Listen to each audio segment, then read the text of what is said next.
তো গাইস তোমরা প্রথমে দেখো স্ক্রিনের উপর কি কোনো হ্যাকের সেটিং দেখা যাচ্ছে না তো তাহলে দেখো আমি যদি স্ক্রিনের উপর 4 আঙ্গুল দিয়ে চাপ দিই তাহলে কিন্তু হ্যাকের সেটিং চলে আসবে, তারপর আবার যদি 4 আঙ্গুল দিয়ে চাপ দিই তাহলে কিন্তু হ্যাকের সেটিং চলে যাবে।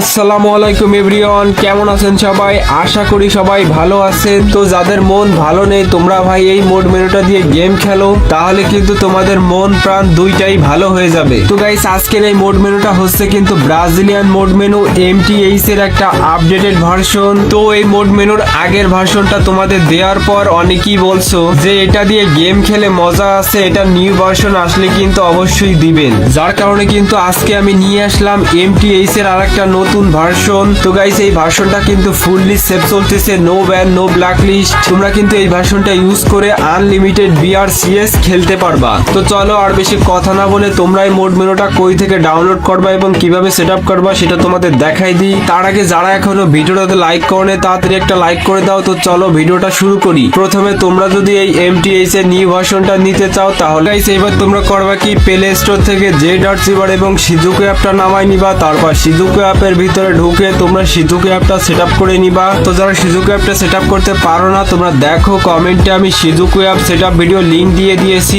তোমরা এই সেটআপ ভিডিওটা দেখে শিজুকু অ্যাপটা সেটআপ করে নিও। তো শিজুকু অ্যাপটা সেটআপ করা হয়ে গেলে এবার তোমরা করবা কি, Z.Cyber অ্যাপের ভিতরে ঢুকবা। তো আমি যে তোমাদের OBB ফাইলে জিপ ফাইলটা দিছিলাম ওটা কিন্তু তোমরা আমার ওয়েবসাইট থেকে ডাউনলোড করার পর ওই ডাউনলোড ফোল্ডারের ভিতরে পেয়ে যাবা। তো দেখবা এরকম একটা জিপ ফাইল, তোমরা প্রথমে জিপ ফাইলটাতে একটা চাপ দিবা, তারপর ওই যে এক্সট্রা টিয়ার লেখা ওখানে চাপ দিয়ে কিন্তু জিপ ফাইলটা এক্সট্রা টিয়ার করে নিবা। তারপর ওই উপরের OBB ফাইলটা তোমরা চেপে ধরবা, এবার কপিতে চাপ দিবা, তারপর উপরে চাপ দিবা, তারপর ডিভাইস এন্ড স্টোরেজ, তারপর অ্যান্ড্রয়েড। এবার OBB ফাইলের ভিতরে যাইয়া নিচের ওই বাটনে চাপ দিয়ে তোমরা করবা কি ফাইলটা এখানে পেস্ট করে দিবা। তো ফাইলটা পেস্ট করা হয়ে গেলে এবার তোমরা করবা কি, এখান থেকে ব্যাক করে সরাসরি মোড মেনুর ভিতরে ঢুকে যাবা।